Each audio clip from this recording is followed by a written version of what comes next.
Good Tuesday morning. Boomer has decided not to work Tuesdays for the rest of his career, so I don't know when we'll see him on another Tuesday, but it's definitely not going to be today or next week. So that means that Jerry is in for Boomer. That's why you got Schwartz on the updates and the solo Schwartz warm-up show. Good morning, Jerry. How are you? Gee, what's going on, man? How are you? I'm doing okay. I've actually been better, and I'll get to that in a little bit. But did you hear anything about or hear any of the Schwartz warm-up show? I did not. The solo Schwartz warm-up show? I did not. I heard a little bett of the first segment, and I thought he was fine. I thought he was Peter Schwartz. I thought he was able to get through the show and do what we needed of him.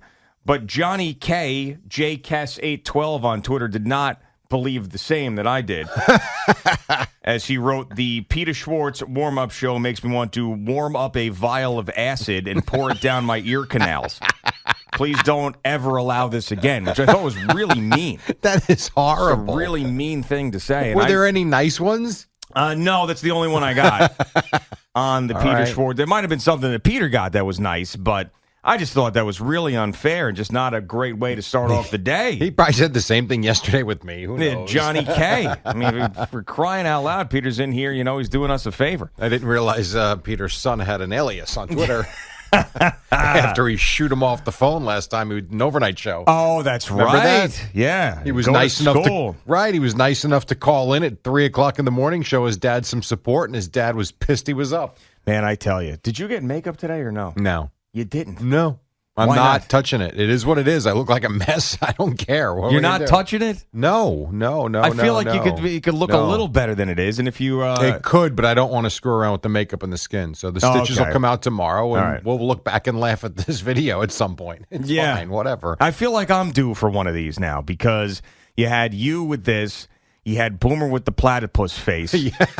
I feel like something's happening to me. Like I'm gonna like grow a horn or something. No, you know what? You're probably gonna have gout at some point. Yeah, probably. But I'm talking about like a visual thing on TV that's gonna be a real problem. Oh, start playing hockey or start hitting golf balls into trees, and we'll see. Well, yeah. Well, never mind. I was going to say something else about the platypus face, and I'm not going to do it. I'm just not going to do it, Jerry. Or you could be, when you're on your boat, be like the jackass who put his hand in the water and had his hand basically bitten off by a shark. Yeah. You saw that story. Could do that. Yes, I saw a guy a couple of years ago that got his pinky bit off by a shark as well. These idiots putting their hands in the mouths of sharks is not going to work out. And did you see the video of this? Not this latest one, no. I have not seen it. This latest one, the guy's on a boat. He wants to like just wipe his hands off in the water. And his friend on video, you can hear him saying, I wouldn't do that. And the guy's like, come on, it's 2 seconds. And as soon as he puts his hand in the water, the shark grabs him and pulls him in. He's lucky he got back on board and they got him to safety. Yeah, should have been dead at that point. Yeah, should have been eaten. That's what they call Darwinism, right? The survival of the fittest. Those who make the better decisions generally live longer. A guy like that did not make a good decision. I made a bad decision yesterday. I pushed it too much yesterday. Hey, you're the same way now. I used to not be like this, but now I'm like this. Now I've gotten older and just a little bit more ambitious and in better shape that I can't just sit around any longer. Oh, it's the worst. So I had, Saturday night was terrible. I was throwing up. It was not good. All of Sunday, I laid in the bed to try to get better so I could come back to work. But then I said to myself, I'm just going to push through. Enough of this. I spent one day in the room. Now I'm going to push through. So I come in, go to work, and then immediately go to this golf outing that I committed to like 3 months ago. Just a bad idea. Why? Because Too long? No, the stomach was not right, and I'm sitting there avoiding sharks the entire time out on the golf course. Okay. That's what I was doing. I'm being honest with you. And just like, do I trust this one? Do I not trust this one? Ugh. Is this one going to squirt? And then I had to run into the clubhouse 2 different times, and then it was just horrible. And I had no energy. It was just a bad idea. And I'm out there and I'm playing with these guys and they're all excited to play and they've been looking forward to this and there I am. And you're in agony. They're on the tee box and I'm just ripping them. Peter. It's disgusting, dude. Yeah. No, I know. Well, what am I supposed to do? I mean, I had no other choice in this situation once I committed to go out there. And I shouldn't have done it. Did you not suck down a half a bottle of Pepto before you went in? No, of course I did, but I think it doesn't matter. It just doesn't matter. When you get to this like juncture and this thing is rumbling inside of you, I just don't think it matters. And then I went home and I slept legitimately. I got home from this thing at like 4:30. I slept from 5 p.m. until my alarm went off at 3:30. Wow. Yeah, just completely knocked out. This thing is a son of a bitch. Whatever this is, these germs, whatever this thing was, sucked. Let's hope I don't find out by the end of the week. I think you'll be fine. Oh, great. Well, as Spike Eskin said, as long as we don't kiss, nothing's going to happen. Spike seems to think that we're not going to get, I'm not going to transfer this unless we have like direct saliva contact. Well, I'm not planning on sucking your face anytime soon. Yeah, I wouldn't either. So I think it'll be fine. And the way I looked at it too was like, listen, I hadn't thrown up in a very long time. Boomer came in Arizona like the next day. Remember, I threw up in here, and there was particles everywhere. No one got sick from that. So I'm like, this will be fine. It'll be fine. You did get sick though in Arizona, no? No. I was here. Who ended up sick then? Sabrina daughter? did, yeah. So she got sick. That's what. And then she eventually gave it to me. And then I was driving in one morning, and I was like, I'll be okay. Right. As I'm sweating and shivering, and the next thing you know, man, twice in like 4 months. Yeah, just keep those germs over there. Yeah, no, I know. I'm trying my best. I'm not going to be spitting at you. I'm not going to be kissing you. I'm not going to be rubbing up against you. It should be fine. We saw at Borgata on Saturday night. It was a band at the Gypsy Bar, and the guy was great. He was playing like 70s rock music, and he finished with L.A. Woman. And let me tell you something. They did, I think the name of the band was Hot Mez instead of Hot Mess, Hot Mez. He did a version of L.A. Woman that was almost as good as The Doors. It was tremendous. But you mentioned spitting. We were like right there. When he got into this song, and he knew it was the end of his night, his spit was flying, and it was so visual. It was one of the most disgusting things I ever saw. But I will tell you, they rocked it out. They were pretty good. Yeah, I mean, that is great. And, you think about the spitting and everything and how we were during the COVID years, and now we don't even care anymore. We don't even care. Spit on me. It's fine. I'm okay. I'll get whatever I get. I'll pass on the spitting on me. But, yes, I understand. Although I did see a bunch of people wearing masks yesterday for the first time in a long time. Where? Where's the store? There were people walking around Lowe's. They had masks on. A lot of people. Wow. For what reason? I do not know, because it was completely out of the blue. I don't know. I hadn't seen that in a while. Maybe on a plane I've seen it. That's strange. But not in the stores. Yeah. And so I could have gotten these germs could have been lingering around my house from my kids who had it like a week and a half ago, 2 weeks now. Or I could have got it from that Porta-John at the Travelers. Could have gotten it from there, too. Okay. Yeah. All right. Could have gotten it from there. By the way, you guys are making me vomit this morning. It's 6:08. Yeah, listen, join the club. Oh, God. Join the club. But for other reasons. Yeah. Sharts and steamies. That's what was going on, man. Ugh. That's what was going on. Gross. It was. That's what was happening yesterday. Did you at least play well? No, not until like the last 4 holes. Yeah, and I finally back. Then I started making some decent shots and getting some good swings. But no, it took me a long time to get there. And I felt bad because one of the guys I had just met who was in our group, he looked like he was hell-bent on winning this thing, like this charity golf tournament. He wanted to have like the low foursome score. His name was Rocco Pepe. That's a great name. Yeah, I know. It's a tremendous name. And this Rocco Pepe was like so into it. And then like the group behind us, he found out was like, 7 under, and we were like 1 under. And then he just pulled his shirt out. He had his shirt tucked in, pulled it out, put his hat backwards and didn't care and was all disappointed. I was like, I'm sorry, Rocco Pepe. We couldn't deliver for you. You never win in those at 1 under. No way. Never. No. I mean, sometimes, I don't know. I'm not saying anybody was cheating yesterday. No, I think like people cheat. I think it happens. I think people cheat. But I'm like, why? Don't you want to be honest? They want to win a trophy. I suppose so. You want the answer. They want to win a trophy. Yeah, I suppose so. I was really thinking about this, and I know, like, you and Al sometimes on the warm-up show and the podcast, like, you'll talk about sports talk radio and things and the business and what to talk about and topics.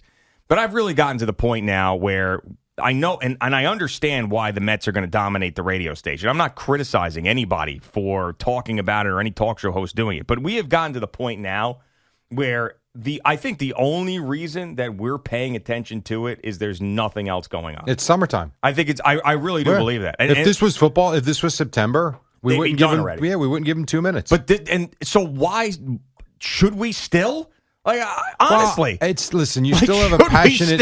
You still have a passionate fan base out there. You still have people going to the games. They still do matter. I mean, whether you like it or not. And you in your lifetime have been a diehard Met fan. Your mom's a diehard Met fan, as you know, as you've told us. People still care. Like when I go out to whether it's family coming over. Like my uncle loves the Mets, and he just goes off on them whenever I see him because they haven't played well. And you've got a team that. Whether you want to liken them to the Brooklyn Nets with the monster payroll and very little results. Right now, they've got a monster payroll, and they're giving you – I don't want to say they're giving you nothing. Like last night was a weird one. I know you slept through it, But watching the game was just last night to me was the epitome of it ain't happening this year. You know, the idea that I heard a couple of people say, well, Justin Verlander gave the Mets a good 5 innings. No, he didn't.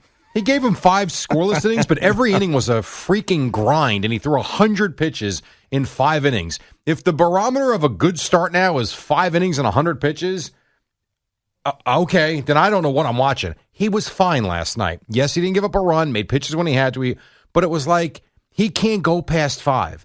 Drew Smith comes in, gives up a home run to a guy that Keith Hernandez in the 3rd inning was making fun of for the way he swings the bat and has his stance and the bat's all over the place. He's the 9-hitter batting 200, and he's the one that takes him deep. You got Pete Alonso hitting missile after missile right at guys. Like everything they did last night, not Ohtani, sorry, I was on the screen.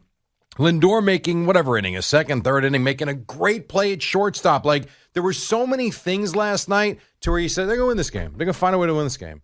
No, they don't. And there were, like I say, I would say from watching the game, there were probably, and Mike, I'm sure you watched every inning as well, 6 or 7 balls they hit that go for doubles or hits, except for the fact that they hit them right at the defenders every single time. Yeah. So it's not like it was a lazy type of 1, 2, 3 ground ball, strikeout, ground ball, inning over. They had good at bats. There's nothing happening. Well, the problem is when you dig yourself this deep of a hole, games like this you can't have. Correct. Right. Like it would be fine if this were last year. You were 7 games above 500 as opposed to below 500. You got a bad luck game here or there, but when you're already 7 games under 500 going into this can't game, have it. You're right. And you have a bad luck game, and you can't have it. But like to me, it was just a microcosm of this season ain't working. Yeah, and it's not going to, and it's already over, and we know it. And Justin Verlander, I heard the cut that I guess it was Pete McCarthy was doing the overnight updates, and he played this Verlander soundbite from after the game where he goes, "Man, I certainly didn't expect this." And then he goes, "We just got to keep trying." And like it was I watched this. Well, he laughs at the end. It's like a nervous laugh, but you're right. It's not. It doesn't sound great. I completely agree with you. I don't think he's laughing. I think he's just basically he's saying what all of us are thinking, which is the fact that it's over and they've got to sit here and play the rest of this season out. And they're going to have to try because they're making more money collectively than anybody in the game. I'm not going to sit here and tell you it's not over. Hard to do that when the team's 8 games under 500 right now and going nowhere fast. I agree with you. Here would be my question. When does the winning streak come? Every bad team in baseball has a winning streak. You can't deny that. Every team at some point figures it out for a couple of weeks. The problem is if they don't do that soon, it will 100% be over as opposed to the 90% over that it is right now.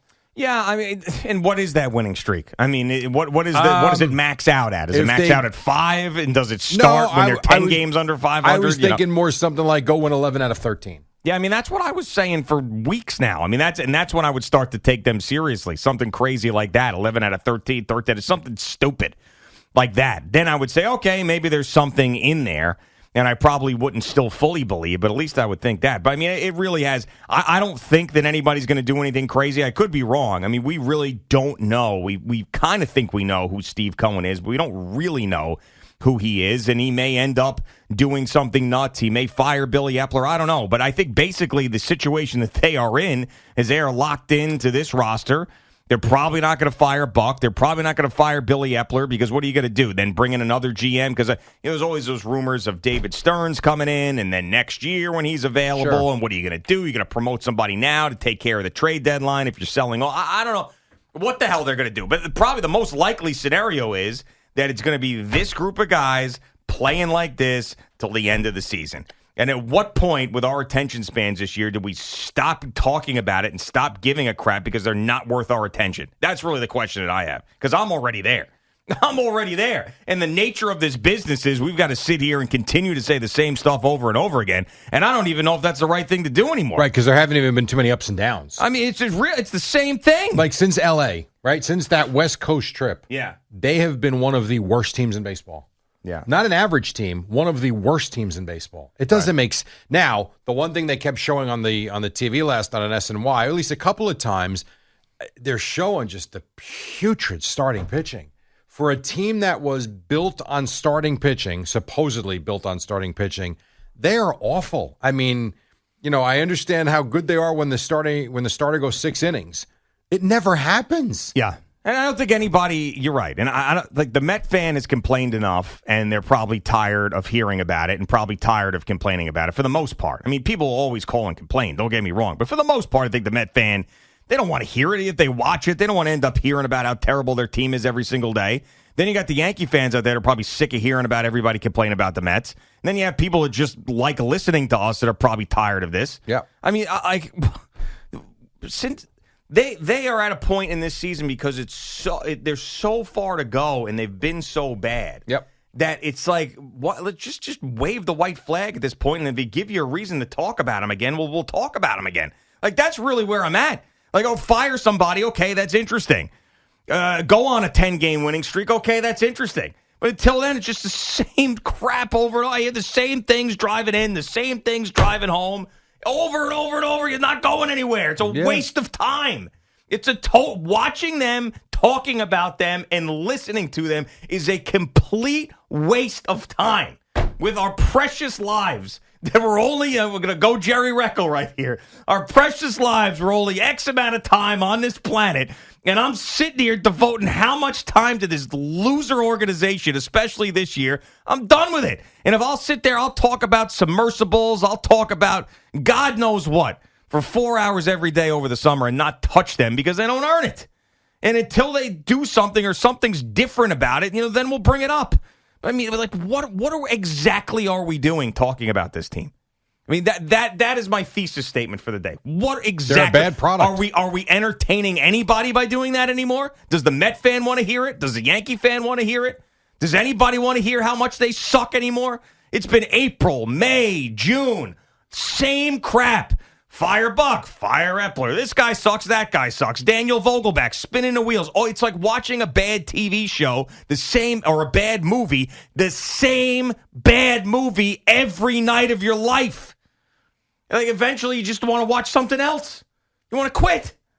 They're a bad team right now. There's no arguing that. God. They're not entertaining, they're boring, and they're not good. Can't argue with anything you just said. Al did miss a good opportunity. I hope he actually watched for 5 minutes last night because his dream scenario did happen with Rowdy Tellez and Daniel Vogelback at first base together. Yeah, a couple of big dudes standing right next to each other. other. And then the base coach for the Mets. Yeah. You had the trio of big guys that were sitting there, and they even mentioned it on TV. Well, that's some girth Wayne right Kirby. there. Yes. Big Wayne Kirby. Who it is. That was his dream last night, was to see those three guys standing there in the same camera shot. And that's the guy that they'll fire, is Wayne Kirby. Be like that. Yeah. He'll be the scapegoat. We're making a move at the first base coach. Yeah. No, they're irrelevant right now. I don't know how to say it otherwise. Yeah, I mean, I'm like tired of that type of stuff, and I feel like I need to get better at that. Like, if there was other things that were happening in sports that were more interesting than them, we wouldn't give them any time at all. We wouldn't, because they haven't earned it, and our attention spans aren't equipped these days to focus on things that don't matter in our lives. And the Mets have gotten to that point now. They've gotten to that point. There's no joy in it. Explain to me, if you are someone out there, explain to me what you're getting out of watching this team in its current iteration every night. What are you getting out of it? I guess that's what makes us lunatic fans. Yeah, that's the only thing I could say. Like, why does Evan keep trotting himself out to Citi Field every night? I think that's but here's my thing. I think there's like 10% of the fans that are that way. And we're surrounded by a bunch of them here, so we think that there's more of them. I think there's like 10% of them, because I don't even nobody talks to me about the Mets anymore when I'm out. I mean, beginning of the season, April, what are we going to do? You think they'll be okay? Blah, blah, blah. No, not a single person. Actually, yesterday I was with Brian Rasconi. He played with us, of course, of WFAN. He'll be working with us Friday. And his question was, he goes, I gave up on the Mets. I know you've given up on the Mets. He's like, is your mom still hanging in there? That was his question. Yeah, sure. And then she's disgusted, but I guess she still watches. Right. But, I mean, it's just, it's embarrassing. It's embarrassing for everybody. Especially with all the choices you have now to watch. Yeah. I mean, what are we doing? Honestly. Why? Fleegs, you seriously sitting through all this crap every single night still? I am. I also, I'm just one of those people that I have to, if I don't pay attention to the team, it just, how am I supposed to know what's going on and talk about them? But I'll say this as far as going to the game. You don't have to. That's my point. There's nothing to talk about. I know you're right, but I still feel like it's wrong. And listen, then I'm still watching from too. a I know. going to game standpoint, like, but my dad has season tickets, and doesn't want to just dump 80 games or however many games are left on the table. So we're kind of going back and forth. Like, he wants to go to a game here or there, and like I wanted the bobblehead they gave away yesterday. I want the one tonight. I haven't been able to pull that trigger yet and go to a game because that part, it just feels like too much of a waste of time for me to drive from Jersey to go see them. But watching, I can't help myself. I'm a fan of the team. Yeah, you're sick in the head. There was, I don't know if it absolutely. was. We're all sick in the head. I don't know if it was, maybe it was the 7-line, not Darren of the 7-line, but the actual 7-line account. Or maybe he might have ended up deleting it. That's too bad. I think he might have ended up deleting this tweet. What was it?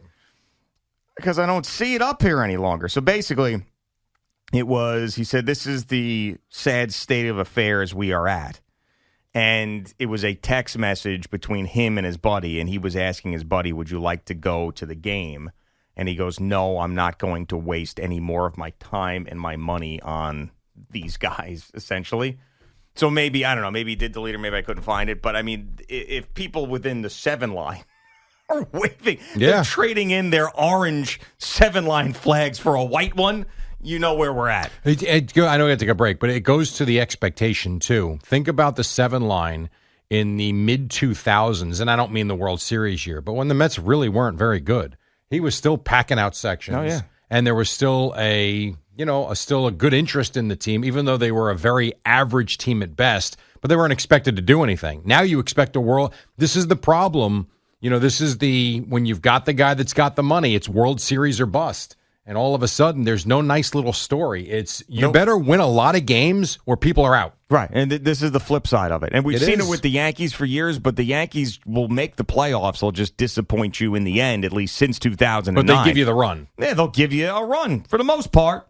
They're in the playoffs every year, absolutely. Right. For the most part, they'll give you a run. But with this, I mean, the Mets are out. This would be the biggest miracle of miracles in their history. This would end up being, if they made a run to a World Series, this would probably, now I wasn't alive in 1969, but it would rival that. Could we just start with a run to 500 right now? Yeah, I know. But that too, I guess. Which I don't think. God. Do you think they see 500? I just can't believe. Listen, do I think they're going to make the playoffs and make a run to the World Series? No. Do I think they're this bad, though? I don't. That's the thing that's so puzzling to me. Like, what the hell has happened to Jeff? He stinks. Jeff McNeil won the stupid batting title last year. He's a 7-hitter batting 240. I mean, there's just so many different things on this team that don't make sense. Yeah, I know. It doesn't. It really does not. I mean, Buck Showalter looked like as spry and as locked in of a manager of the year last year could possibly be to a guy who seems completely clueless and out of it this year. I don't know. That's what losing does to you.